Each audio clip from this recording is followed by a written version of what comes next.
Hi friends, అందరికీ good morning. నేనైతే ఇప్పుడే లేచిన. మా వాళ్ళు అయితే సౌండ్ చేస్తున్నారు.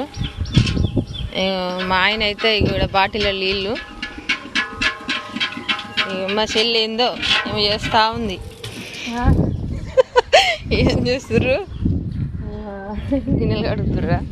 నేనైతే ఇప్పుడే లేచిన, అసలు చేత కావట్లేదు. ఇంకో అయ్యి చెప్పు, మంజులో కడుగుతుంది. ఎందుకంటే ఇప్పుడు వస్తారు కదా వాళ్ళు, టెంట్ వేసుకోవడానికి వస్తారు. టెంట్ కూడా అట్నే ఉంది. కానీ ఇద్దరం కష్టపడుతున్నామా. ఎప్పుడైనా నేను మంజులోకి అడిగేది, ఎప్పుడైనా. కానీ ఇప్పుడు ఇక చేత కావట్లేదని పండుకున్నా. ఇప్పుడే లేచిన. Okay friends, bye. మరి లేదని ఇక నేను వచ్చాను.